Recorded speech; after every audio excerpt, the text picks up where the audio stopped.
सुप्रभात बच्चों। हिंदी की कक्षा में आप सबों का हार्दिक अभिनंदन। आज हम सर्वेश्वर दयाल सक्सेना रचित मानवीय करुणा की दिव्य चमक पाठ का अध्ययन करेंगे। उससे पहले हम लेखक सर्वेश्वर दयाल सक्सेना के व्यक्तित्व व कृतित्व के बारे में जानकारी प्राप्त करें। सर्वेश्वर दयाल सक्सेना का जन्म 1927 में बस्ती उत्तर प्रदेश में हुआ। इन्होंने उच्च शिक्षा इलाहाबाद विश्वविद्यालय से की। ये अध्यापक, आकाशवाणी में सहायक प्रोड्यूसर, दिनमान में उपसंपादक और पराग के संपादक रहे। 1983 में इनका आकस्मिक निधन हो गया। इन्होंने अनेक कविता संग्रह, उपन्यास, कहानी संग्रह, नाटक आदि की रचनाएं की। खूंटियों पर टंगे लोग पर इन्हें साहित्य अकादमी पुरस्कार मिला। ये मध्यम वर्गीय जीवन की महत्वाकांक्षाओं, सपनों, संघर्ष, शोषण, हताशा और कुंठा का चित्रण अपने साहित्य में इन्होंने किया है। इनकी रचना सहज और स्वाभाविक है। प्रस्तुत पाठ सर्वेश्वर दयाल सक्सेना द्वारा लिखित एक उच्च कोटि का संस्मरण है, जिसमें फादर कामिल बुल्के की चारित्रिक और व्यावहारिक विशेषताएं वर्णित है। चलिए पाठ प्रवेश हम पढ़ें। संस्मरण स्मृतियों से बनता है और स्मृतियों की विश्वसनीयता उसे महत्वपूर्ण बनाती है। संस्मरण यादों से बनता है और याद अगर हमारी विश्वसनीय होता है तो वह संस्मरण एकदम कसौटी पर खड़ा उतरता है। फादर कामिल बुल्के पर सर्वेश्वर का यह संस्मरण इसी कसौटी पर खरा उतरता है। हालांकि ये बेल्जियम यूरोप में जन्मे, लेकिन ये अपने आप को भारतीय कहते थे और बेल्जियम के रैम्स चैपल शहर में, जो गिरजों, पादरियों, धर्मगुरुओं और संतों की भूमि कही जाती है, परंतु उन्होंने अपनी कर्म भूमि बनाया भारत को। हालांकि जन्म इनका यूरोप में हुआ, लेकिन इन्होंने कर्म स्थल भारत को बनाया। फादर कामिल बुल्के एक सन्यासी थे, परंतु पारंपरिक अर्थ में नहीं। बच्चों, पारंपरिक अर्थ में नहीं अर्थात सन्यासी परंपरा से कैसे होते हैं? सांसारिकता से निर्लिप्त रहते हैं। ये हाथों में कमंडल, जटाधारी और गेरुआ वस्त्र धारण करके दूर सुदूर प्रांत में, वन प्रांत में वे चिंतन मनन करते हुए दिखाई देते हैं। लेकिन यहाँ पर ये क्या थे? पादरी होते हुए भी ये क्या करते थे? सभी से अंतरंग संबंध स्थापित करते थे। ये आत्मीय जनों पर वात्सल्य की वर्षा करते थे। तो सर्वेश्वर का फादर बुल्के से अंतरंग संबंध था। लेखक का भी बुल्के से गहरा संबंध था, जिसकी झलक हमें इस संस्करण में मिलती है। हम अगर इस संस्करण को पढ़ते हैं तो इस झलक को हम पाते हैं। लेखक का मानना है कि जब तक रामकथा है, इस विदेशी भारतीय साधु को याद किया जाएगा तथा उन्हें हिंदी भाषा और बोलियों के अगाध प्रेम का उदाहरण माना जाएगा।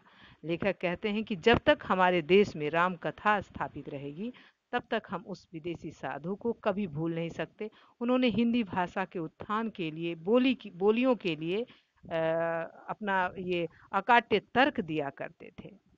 तो बुल्के का भारत तथा भारतीय संस्कृति से प्रेम ऐसे युवाओं के लिए उदाहरण भी है जो पश्चिमी सभ्यता और संस्कृति को सर्वोपरि मानते हैं और भारत से पलायन करते हैं। चलिए पाठ पढ़ते हैं अब हम लोग। मानवीय करुणा की दिव्य चमक। शीर्षक से ही स्पष्ट है कि फादर कामिल बुल्के का संपूर्ण मानवता के लिए अपार प्रेम, दया और करुणा की भावना थी। फादर को जहरबाज से नहीं मरना चाहिए था। यहाँ पर लेखक कह रहे हैं कि उनको जहरबाज से नहीं मरना चाहिए था, जिसकी रगों में दूसरों के लिए मिठास भरे अमृत के अतिरिक्त और कुछ नहीं था।